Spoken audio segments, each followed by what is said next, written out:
Hello সবাইকে, কেমন আছো সবাই? আজ এসেছি ইয়ার পিসিংয়ের একটি ভিডিও নিয়ে। তো দেখো ইয়ার পিসিং করতে এসেও কী পরিমাণে কী করতে পারে। তো সব ভিডিও যদিও দিইনি, কিছু কিছু ক্লিপস দিয়েছি। তো ও এর আগেও আমাকে থেকে ইয়ার পিসিং করে গিয়েছিল। তো কোনো কারণবশত ওর কানেরটা খুলে যাওয়াতে বন্ধ হয়ে গিয়েছে। তো ও এর আগেও 3 দিন ওর মা ওকে নিয়ে এসছে কানফুটো করানোর জন্য। ও কেঁদে কেঁদে চলে গেছে। তো আজ আবার সেমভাবে এসছে কানফুটো করানোর জন্য, বুঝিয়ে সুঝিয়ে নিয়ে এসছে, বলেছে বাড়ি থেকে যে হ্যাঁ আমি করবো। কিন্তু তারপর দেখো ওর অবস্থা, ও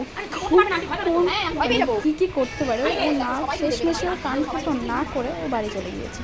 তো তারপর আমি ওর মাকে বললাম যে বাড়িতে গিয়ে জিম করা যদি পসিবল হয় আমি গিয়ে করে দিয়ে আসবো।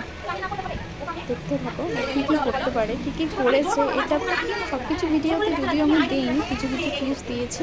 এর থেকেও বেশি মানে কান্নাকাটি করে একদম এলাহি করে।